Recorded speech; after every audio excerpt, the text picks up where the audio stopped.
At least 17 people have been killed in suspected militant attacks in northern Burkina Faso and central Mali. The attack in Burkina Faso happened on Thursday morning between the towns of Marcoye and Tokabangu. Residents were ambushed on their way to a market across the nearby border with Niger. At least 8 people died and 9 were wounded. The attack in Mali took place near Bandiagara in the central Mopti region. At least 9 people were killed and others are still missing or wounded. According to government sources, gunmen opened fire in 2 villages on Wednesday evening. The attackers then ambushed several public transport vehicles on Thursday. Attacks by militants with links to Al-Qaeda and Islamic State are common in the 2 West African countries. France has been leading a regional force to combat the spread of an Islamist insurgency in the Sahel. British Prime Minister Boris Johnson will host a virtual meeting of the group of 7 leaders today. Fighting the pandemic, rebuilding the global economy and climate change will all be discussed. Italy's new Prime Minister will be a new face at the meeting, and it will be US President Joe Biden's first major event with other G7 leaders since he took office. Biden will also pledge $4 billion to COVAX, a global initiative led by the World Health Organization to ensure equitable access to vaccines. So what's in this for the African continent? Let's bring in Professor X. Iraqi, a lecturer from the School of Business, University of Nairobi, joining us live via Zoom.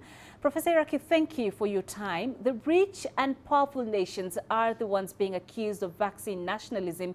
And in terms of economy, each of the G7 nations is also fighting its own battles during this pandemic. Should we expect any earth-shaking outcomes from this summit?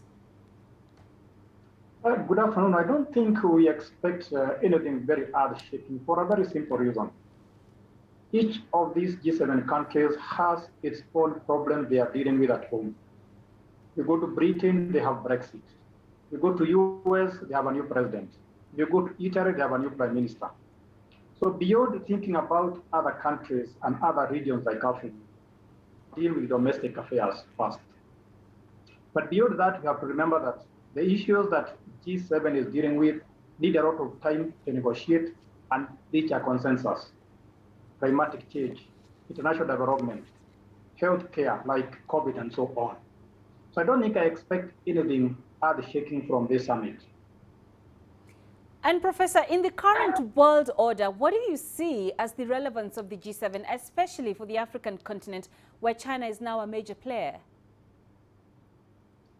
That's an interesting question because from where I sit, I think the G7 is relevant as China comes to Africa or as China's influence in Africa increases. For a very simple reason. I think as China comes to Africa, China needs a countervailing force or a counterbalance. And that counterbalance would be G7. So even if China's influence increases, we need somebody else to tell China, you are moving too fast or too slowly. You are taking too much or too little. So I think G7 is necessary to counterbalance China.